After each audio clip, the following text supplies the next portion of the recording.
Maria was wholly in love with her husband. She loved being a wife. Bye. Her goal was to marry the love of her life and never have to divorce ever. Maria wanted the completion of her family, but Joelle was nowhere to be seen. Joelle was narcissistic and was kind of domineering. You walk out that door, we're getting a divorce.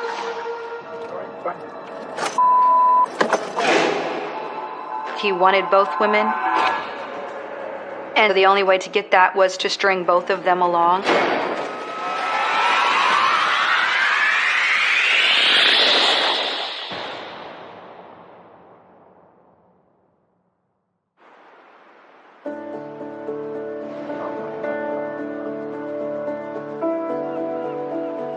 Maria was born in 1989 and she grew up in Puerto Rico. Her early life was a happy childhood, beautiful as a little girl, enjoyed her high school years. Lots of freckles as she got older. Maria's parents divorced when she was a little bit younger, and it was definitely difficult for her. She was sort of devastated, and that was kind of her goal, is to marry the love of her life and never have to divorce ever. Maria was going to nursing school in Puerto Rico when she met Joelle. She fell in love, of course, and kind of got swept off her feet. She saw a life and a future with Joelle. She was enamored because he gave her so much attention. Her sister and her father had some cautions because of his age. He was 10 years older than her, but Maria saw someone who had set goals and dreams, and he sold those dreams to her. Maria and Joelle were married back in 2010. It was a beautiful occasion. Maria looked beautiful.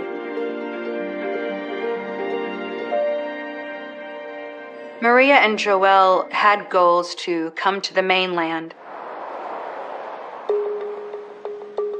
Joelle was training to become a CRNA, which is a certified registered nurse anesthetist. You're not trained as a doctor, it's not as much schooling, but the pay is very high. Maria and Joelle were excited to welcome their first son into the world. He was a beautiful little boy. That was something that Maria was over the moon about. Her calling was to be a mother.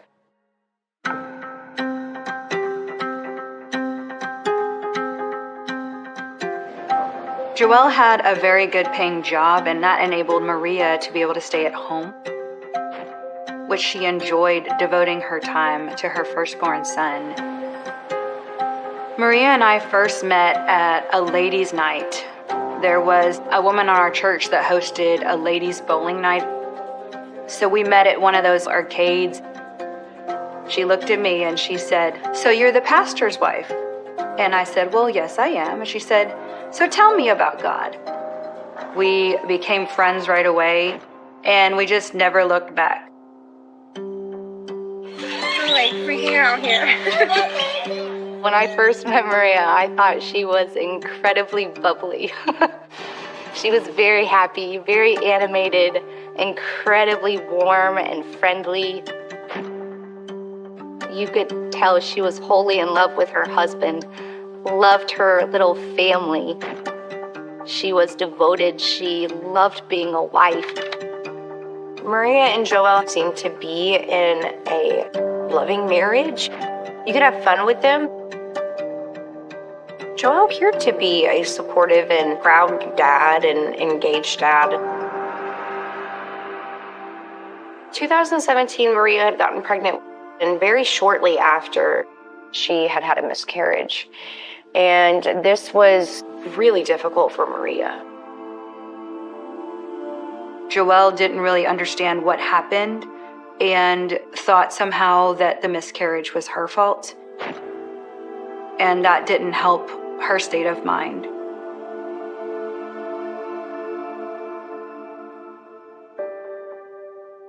Maria was so excited to be pregnant again, just a short time after her miscarriage.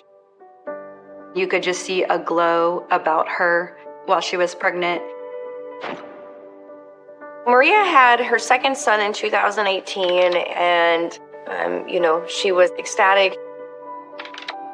Joelle seemed excited, but this is a time where she started to feel some distance. He started to be more secretive, and that sort of made her nervous that maybe she was doing something wrong. At this point in Maria's life, what she wanted was to feel the completion of her family, but Joelle was nowhere to be seen. Joelle had a 5-year goal that he obsessively spoke about, and so he devoted himself to work, took overtime whenever he could. Maria talked about a lot of the changes going on in Joelle's life. She kept saying that he's so different now that they moved to Laredo. He started bulking up so fast that it seemed abnormal to me.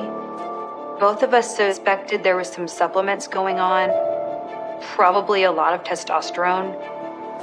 At this point, Joelle's priorities appeared incredibly vain to me and short-sighted.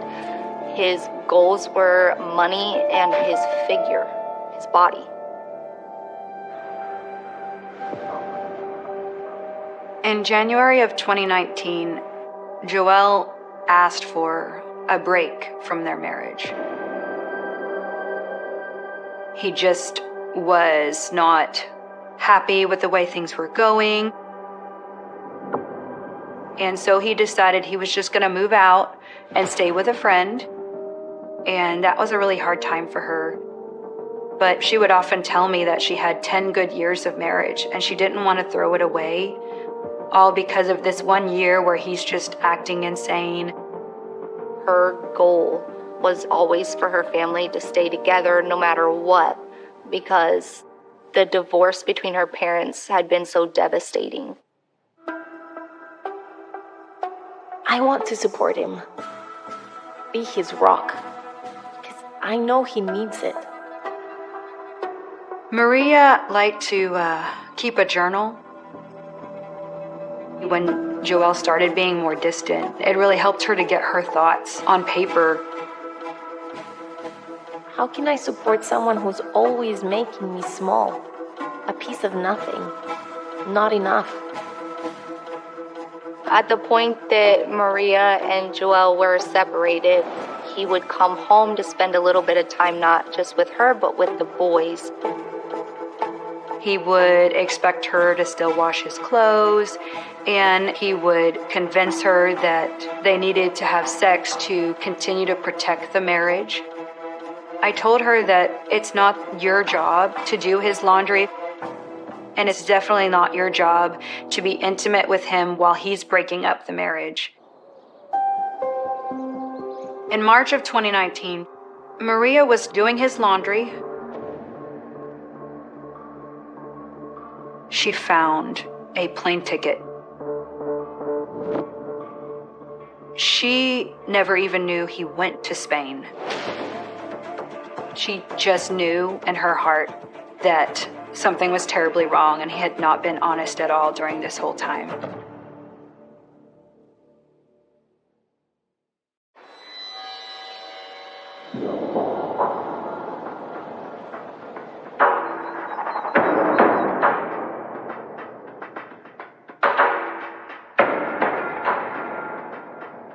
Maria finally worked up the courage to confront Joelle about this plane ticket. Joelle admitted to having an affair. She was a nurse at one of the hospitals that he was working at. Her name was Janet Arredondo, and he had taken her on a trip to Spain. Maria was devastated, but at the same time, I think she expected this answer. At this point, Joel broke down. He told Maria that he wanted to keep his family. He wanted to be with her. He would break up with the girlfriend. True to Maria, she gave Joel another chance. She would do anything to get her family back.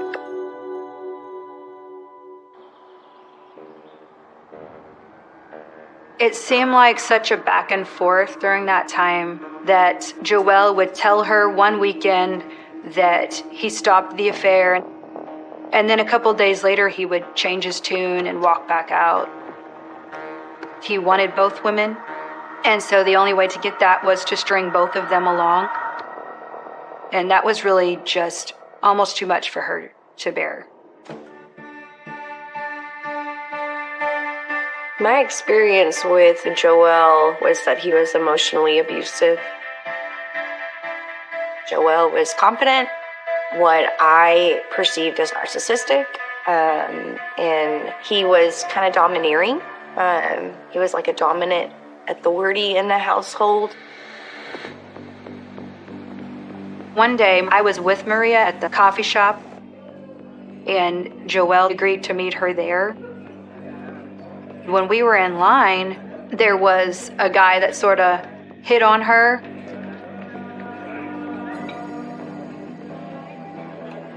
Joel was extremely agitated, angry, and vividly upset that someone had hit on his wife.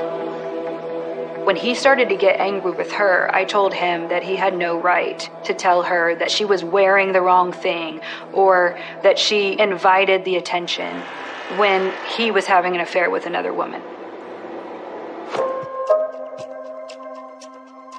I am a bolder personality than Maria was, and he started to get nervous of the influence that me and her other friends had on her, that she might become bold one day.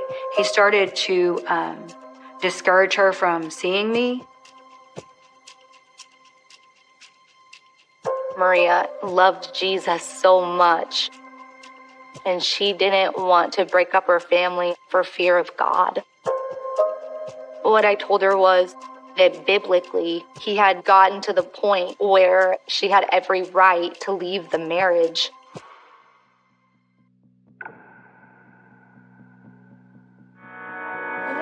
Don't put that on me. What are you talking about? There was a argument that they had in the car at one point, and Maria recorded it unbeknownst to Joel. Because it feels like you're like, okay, look, if I stay in the house, I'm gonna be frustrated. Mm-hmm. Frustration led me to be unfaithful to you in the past. Maybe. No, it led me. Maybe. You said it. Because I think. Okay. That so possibly. Okay. Maria was talking to Joel about his unfaithfulness. What do you have to say? Nothing. So what do you want me to do with that? With what? With nothing. I don't know. It's up to you. No, Papa. You walk out that door, we're getting a divorce. All right, fine. You got it.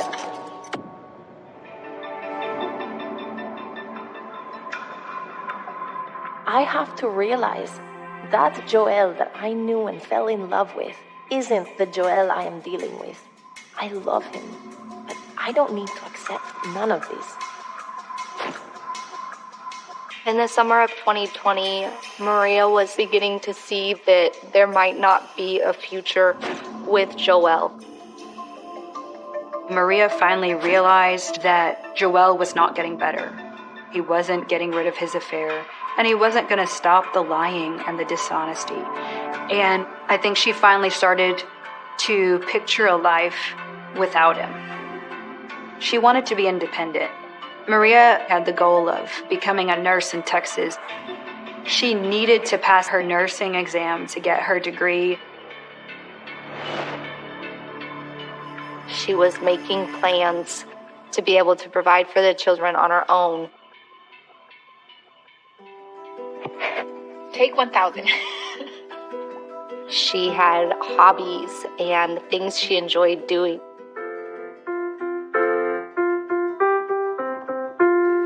I have been wanting to do a YouTube channel for quite a while. She was doing hair and makeup tutorials. I would probably grab like a little bit by little. Maybe that could help you, Gabby. She was so beautiful in the way that she would play around with her makeup. Whew, I like it. Just makes you look more awake. There's nothing like a good mascara and a good bronzer to make you feel good, right?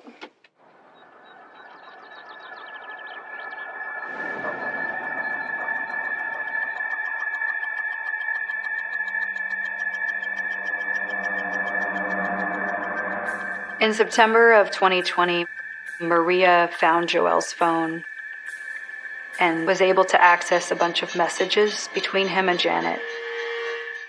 Really just showed her that he was in a full-blown affair and they were having sex. That was the moment that she saw it with her own eyes, and that her very, very determined spirit came out.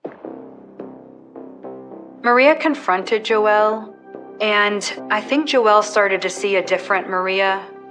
She was saying, hey, I'm done, and I'm not going to listen to your lies anymore. So he told her, I'm going to stop seeing Janet for real this time. We're going to move to Dallas, and that will prove to you that I'm willing to put her away. Maria was skeptical, but at the same time, he had never offered to move away from his girlfriend before. Part of her wanted to believe that it could be true.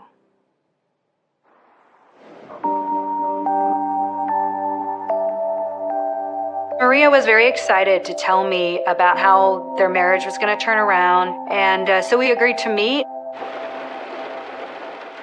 However, before she came to my house, she gave me a phone call and said that she was going to be late. And she said, I called Joel and I heard a dog barking in the background, and I think it was Janet's. I think he lied to me again. I'm going to stop by the house and just make sure.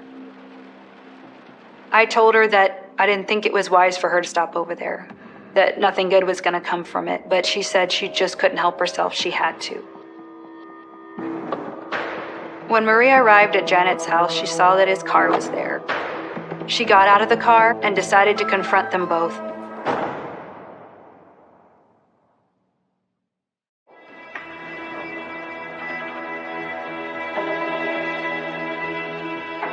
When Maria arrived at Janet's house and saw that Joel's car was there, she was very angry. She had just been played again. Janet used the Ring app to kind of talk to her and say that she needed to leave right away or she would call the police. Maria was incredibly upset and wasn't going to go anywhere until she had spoken to her husband. When Joel finally emerges, he tells Maria that he's chosen Janet, and I can't even imagine what was going through her head when hours earlier he had been telling a different story. Joel told Maria to go get in the car and that they would drive to the park and they would just hash it out. When Maria and Joel were at the park, he got so angry that he smashed her windshield with his fist, and it just shattered. Meanwhile, Janet called the police. The police responded fairly quickly. Hello, ma'am. Did you call police? Yes, I did. What's going on? You're gonna get up. What happened? I had a woman come by that she was already told not to be here, so I had already filed a... Trespass warning? Yes. Okay. She was here, she was asked to leave, she refused, so I called you guys. Let me make a phone call then, and hopefully she'll answer. If not, well, that's the only way I can warn her.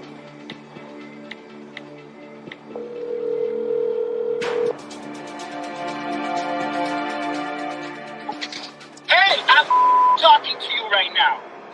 Hang up the phone. I guess that's your boyfriend. They called Maria, and Joel, you can hear him screaming. He couldn't believe she answered the phone while they were talking. Your call has been forwarded to an automatic voice message system. I'm gonna try one more time. Janet started texting Joel to be quiet, to let him know it was the police calling. Hello? Hello, yes, sir. I'm looking for Maria Munoz. Yeah, she's here. I'm having a conversation with her. All right, this is Officer Jalomo, Laredo PD, sir. Yeah, I'm calling on behalf of Janela Redondo. Can I speak to her? sure. Thank you. After receiving the text from Janet, Joel knew it was going to be the police, and instantly he was a calm, collected person. Hello. Yes, Miss Munoz. Mm-hmm. Man, this is Officer Jalomo, Laredo PD. Yes. Okay, I understand you came over to Miss Redondo's house earlier today. Mm-hmm. Okay, I'm gonna ask you to not return. If not, you will be placed into custody. Okay. After the police hung up with her, Maria drove over to my house. She was very upset. She was almost hysterical. She told me that she was finally ready to move on, for real this time. No more getting lied to. I saw her the next day at church, and even though she was sad, she was determined that this was the thing that she had to do. Later that day, she sent him a text and let him know she was not going to go after him anymore.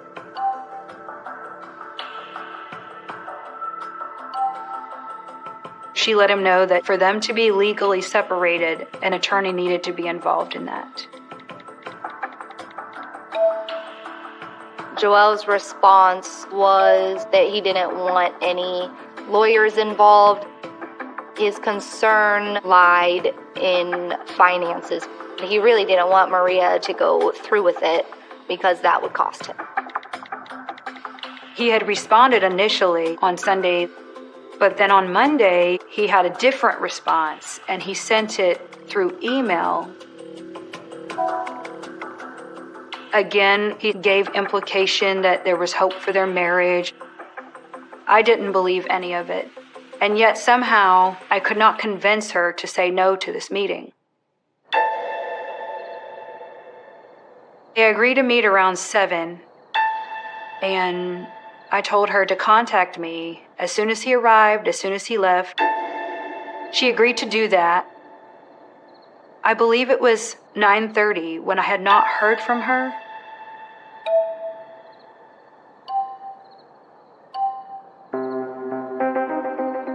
He showed up already much, much later than he was supposed to. He should have been gone by then. I started to pray that the conversation would go well.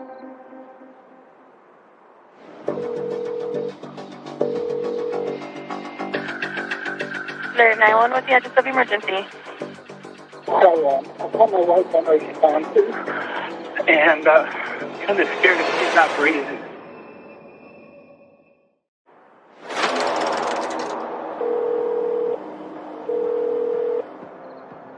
Alert 911, what's the address of emergency? Hi, I called my wife on responses, and kind of scared if she's not breathing. She may have taken some pills. Okay, sir, and do you know what kind of pills they were?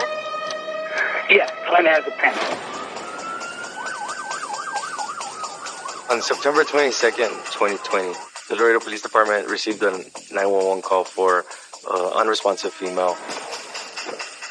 I was the first officer on scene. So as I approached the house, I see a male subject at the doorway. What's going on? He just turns around and bolts right into the residence. What's going on? So I followed quickly behind him. What's going on? Unresponsive on the bed. But it kept to a hole. His name was Joel Peor. Female is his wife, Maria Munoz. What'd she take? I think clonazepam. But she's been pretty depressed lately.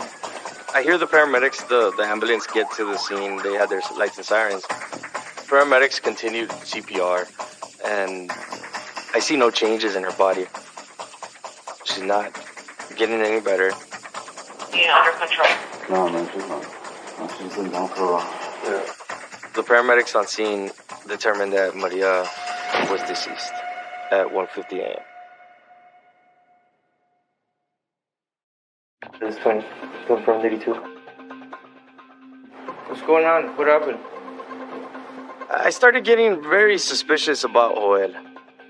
His pupils are just really big. I see that he's sweating profusely. Just have a seat over here. She's been super depressed. I've been ignoring her. We're going through some problems. And I came to talk to her, like we were just talking. So you're not staying here right now? I'm like, this doesn't make sense. If he doesn't live here, what is he doing here at 1 o'clock in the morning?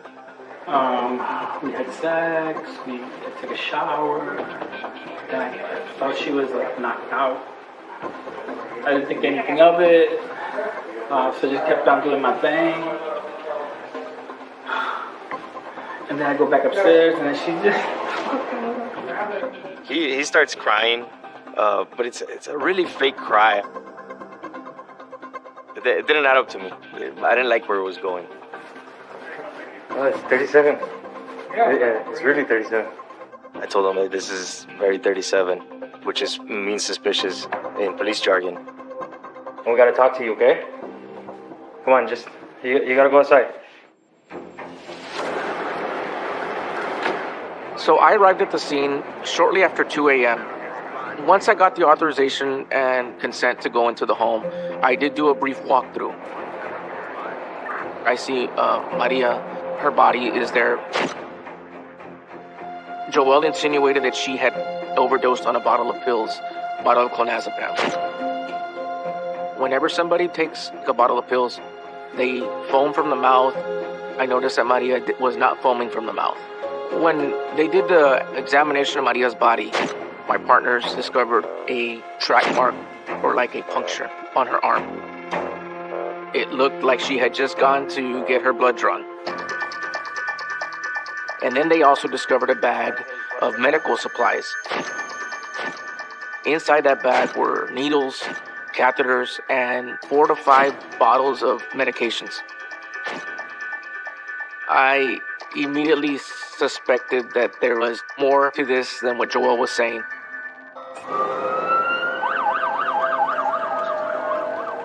We transported Joel to the police department. It was a voluntary interview.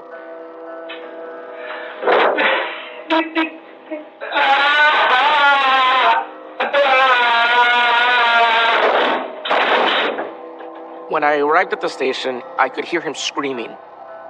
So much so that I had to tell the officer to tell him to calm down. When I entered the room, my interview at that point was that of a grieving spouse. What's going on, man? She's been really depressed because we got separated. Joel wanted to make it clear that Maria was depressed and was not taking the separation well. So you said that Maria was taking pills for depression.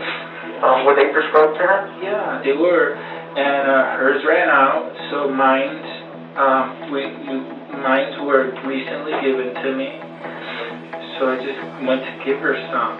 You know the name of the drug? Yeah, 1 milligram clonazepam. According to Joel, he had a prescription bottle for the same type of medication. So he allowed Maria to take some of his pills. When I checked my pills, 2 pills, she took 4. He wanted me to think that Maria was so depressed that she had taken a bottle of clonazepam and that she committed suicide. I saw a track mark on her. Okay. Did she inject herself with anything that you know of? Would she inject herself with anything? And if she did, what would it be? I don't know. You know? Did you inject her tonight? No. With anything? By the end of that interview, I didn't suspect that Maria had taken any pills. When we looked at the needle puncture wound, the medical equipment at home, I suspected that Joel, with his knowledge of anesthesia, had killed his wife. So at the end of that interview, Joel was released. There was no evidence to charge him.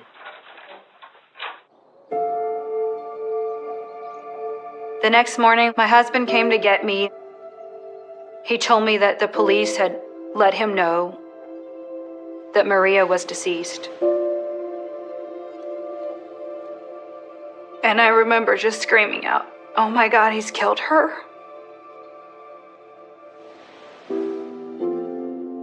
It really was like a ton of bricks. I immediately said he did it. Like, he did it. He actually did it. When the police told me they were doing a suicide investigation, I told them that was impossible. I knew that she would never do such a thing because she had plans for the future. She had plans for her life.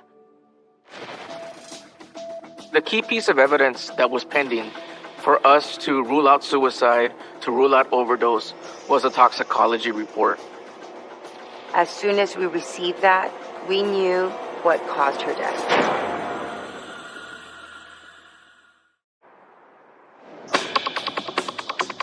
The toxicology report routinely takes a few months. And in January 2021, we received the report. The first thing we looked was to see how much clonazepam she had. And it was striking that she didn't have any clonazepam in her system. 1 milligram of clonazepam. He said clonazepam, and she had none in her system. So then we reviewed the other drugs that were in her system. It was Versed, ketamine, and morphine. Propofol, Narcan, lidocaine, and Demerol. So all these drugs, what they have in common is that they're normally used for anesthesia. I was familiar with propofol because that's known as what ultimately killed Michael Jackson. Propofol takes effect immediately. The second it hits your bloodstream, you fall asleep. So it's impossible for you to self-administer propofol. Someone else has to administer propofol. So we knew it was not an overdose. We believed that we had the proof to show murder.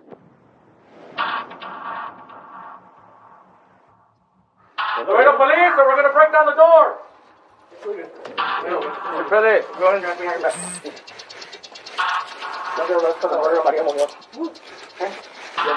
Joel Peyote was arrested and charged with the murder officially on January 16th, 2021.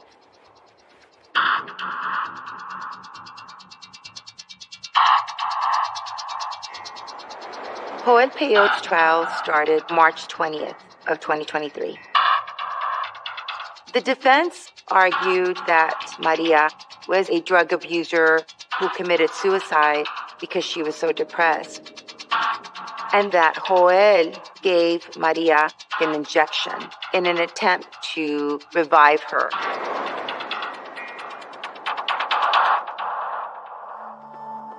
Maria's journals were critical to the case, so we could refute that she was suicidal.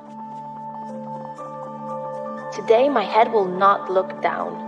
Today I will conquer. Today I am free. I am strong. I am confident. I am enough. When I testified in court, I was able to read the journals to the jury and mention to the jury that suicide and depression had no bearing on this case whatsoever. With all the accusations flying about suicide or trying to smear her, Maria was able to speak for herself on how she felt, what she thought, and share the hope that she had. I love my life. I love who I am becoming. Joel couldn't steal her voice from her like he thought he had. And it was beautiful. It was important to give as much background information as we could to explain Joel and Maria's relationship. The prosecution team brought in a video that Maria had recorded without Joel knowing. You walk out that door, we're getting a divorce. All right, fine. Got it. We believed it was important to show that he's pretty cold about the pain that she's experiencing. We explained to the jury that on September 21st, 2020, Joel Peyote arrived to Maria's home with a bag of anesthetic drugs and IV equipment. He was wearing his scrubs because he had been at the hospital. So the evidence showed that she had high levels of caffeine in her system.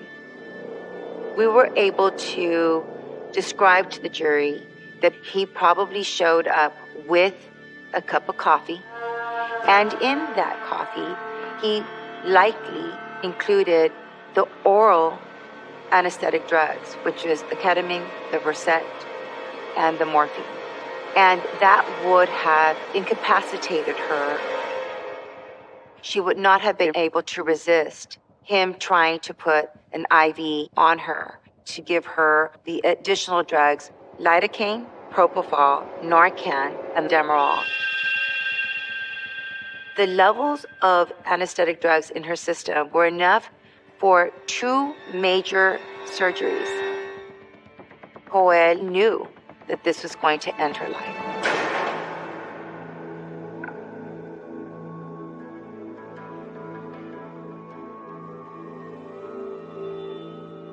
Now we are here for Maria Munoz, who wrote, "No matter what happens, I will be fine. I will not put my head down. I will hold it high. I am unique. No one is me, and that is my superpower. I am enough, and all I need. I will always push and thrive. I will shine bright like a diamond in the sky. The woman who never gave up. Maria." Joel Peyote was found guilty of murder and of tampering with the evidence.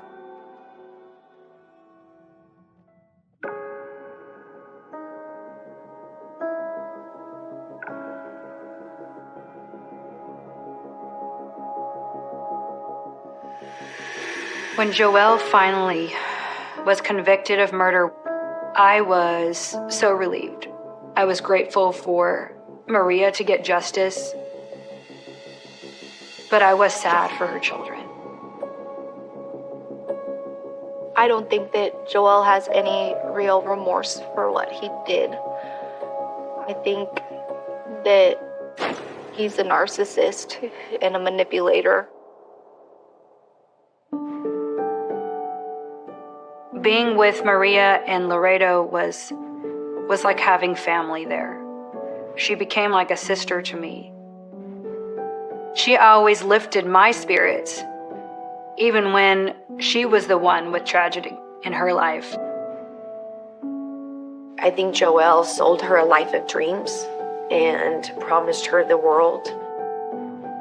Maria was special, and she deserved so much more.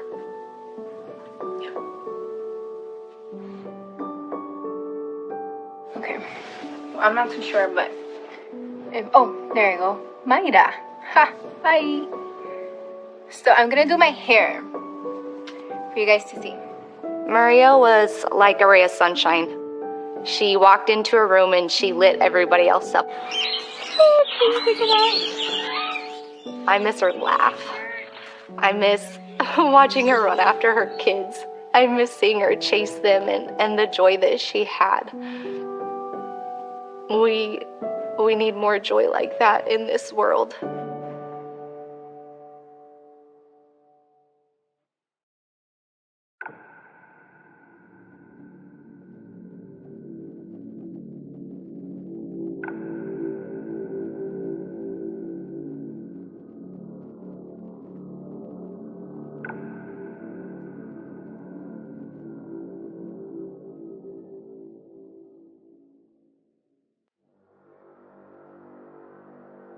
She was very happy on her wedding day, ready to start a life with him.